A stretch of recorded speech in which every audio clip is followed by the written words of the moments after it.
so annoying that we didn't get to watch this and review it on the night. We'd gone out to the theatre, and my God, we were both sat there thinking, wish we were at home watching Confession because it was shit. Blood Wedding we went to see. It was a load of old shit. It was terrible. Awful. But awful.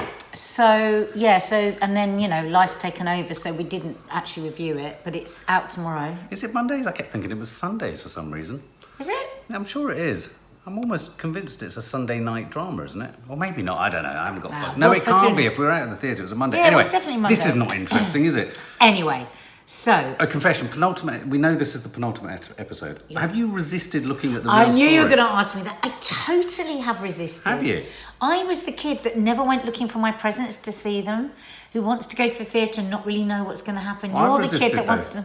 No, you haven't, because Yes, last week you said to me, I had a look, and I know what... You did! No, I said, I know what happens to him, but what I don't know... you're right, I do know some parts of the story, because I was drawn ineluctably in. Any.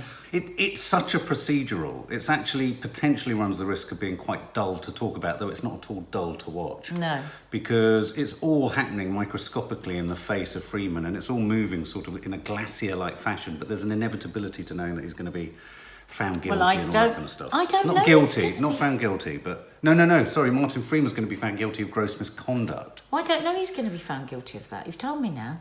That's what happens in this episode.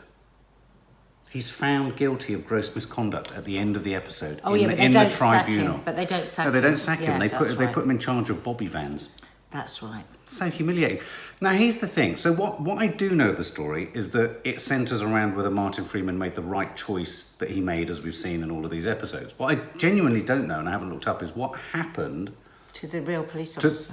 What happened to the real police officer, but in terms of them finding all of the clothes towards the end of this episode, what actually happened in terms of the Joe Absalom character? How many bodies? I mean, how did we miss this story? That's what I mean. We are painfully aware when we review it and when we watch it that this is real people. The parents are still alive, and there's still people looking for. And we've had people who know people who've gone, who knew Sian, commenting on our live last week. Yeah. So we're very sensitive to not. There's that danger. This isn't just a drama. This is really people's lives. And I think that's crept into the way it's been shot. And I sort of feel a bit brutal that on the first episode we were coming at it not actually knowing that. We were treating it like any other drama on television. Yeah. And actually, you're right. The sensitivity required from the actors and the performers in playing it almost straight and for real, but also giving us... It's that terrible... It's a drama documentary. It's a drama doc, in a weird way. But the thing is the thing that I don't understand is how we missed the story, but also what happened to the cab driver character. I mean, obviously we're going to find something out in this final episode. So this episode, we got yet more stuff from how Freeman allegedly, his character, Fulcher, allegedly didn't follow protocol. Now, what do you think he should have done? Should he have disciplined, warned and taken in after the first body? No. Because what he says over and over again is true. And then it happened as soon as he was in the police station and there was a lawyer there saying no comment, say no comment, say no comment, they wouldn't have found those bodies.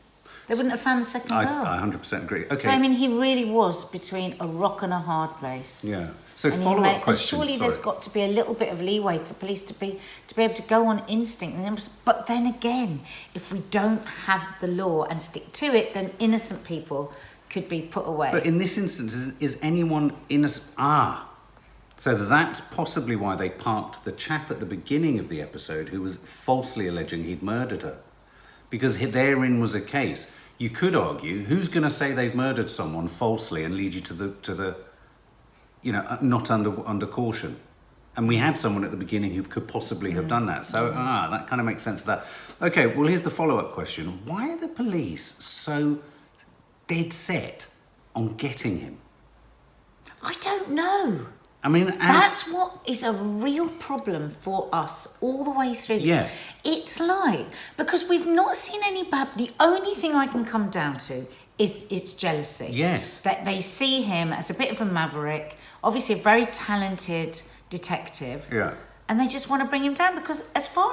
otherwise, it just reflects badly on them. Because it's the only part of the drama that I feel the filmmakers and the drama need to and the tell actors... us more. Well, but also it feels like they're falling on a certain side of But I sympathy. wondered, I was thinking last week, I wondered if this case came off the back of some other investigation by the police where the police had been accused of being prejudiced against whoever it was that brought, and in favour of the police, and whether this was kind of a political thing. Yes. Thing is, we don't want to look anything up because we don't want to find out what actually happened. But what could add credence to what you're suggesting? ITV, the broadcaster of this drama, interestingly become a critical part of Fulcher's not dismissal, but them finding him in gross misconduct. Because the really fascinating scene for me, and the linchpin scene around Freeman's character and his gross misconduct, was the scene where he clearly wasn't told not to talk to ITV.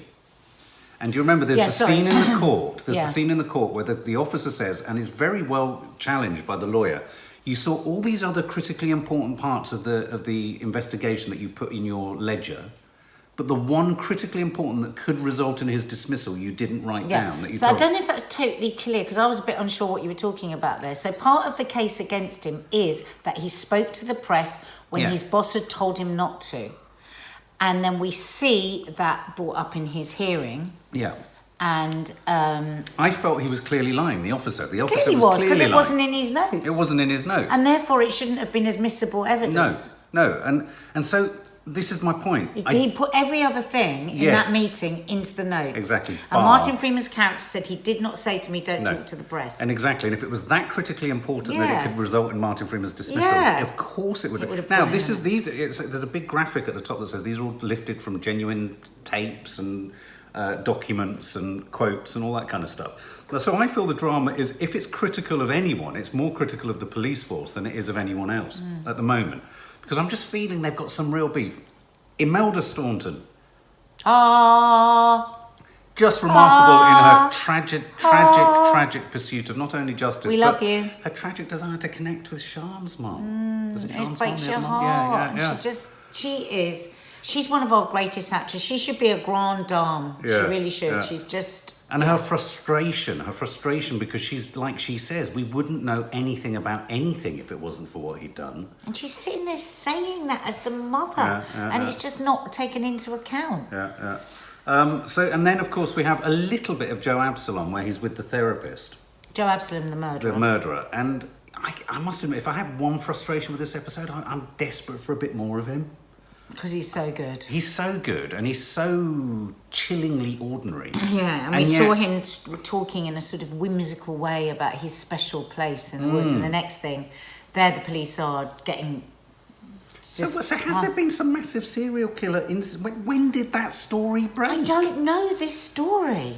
When did this happen? Because we are not looking up the story, you see, anymore. Because we don't want to know. We don't want to know. But when... So it's 24... No, the dates are on there, aren't they? Is it 2004 or so?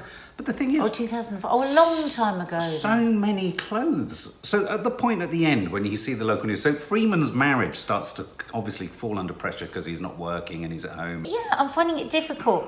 I mean, let's face it. It is not easy being the partner of a police officer. No. But I feel that she's being a bit tough on him, really. Yeah, I mean, I must admit, the fact that they're showing that, obviously this is based on reality, so presumably their relationship came under undue duress. I don't know whether it's one of those dramas where they've gone to every member of the case and gone, are you all right if we do this, if you're all right if you do that? It's very hard to make a drama if you do that. But then, of course, when the clothing is found, at this location, and the feeling that, there's a lot of missing people and a lot of murders, and obviously all of Freeman's instincts were correct. Did you feel he just posted his resignation minutes before? Yeah. Do you felt he regretted that? Did you feel Of course. Did you? Or did he just want to get shot of the whole thing? No. No? So what do you think is going to happen in the last episode? What the hell have they got up their sleeve? I've got no idea, because I don't understand why the police are so against him.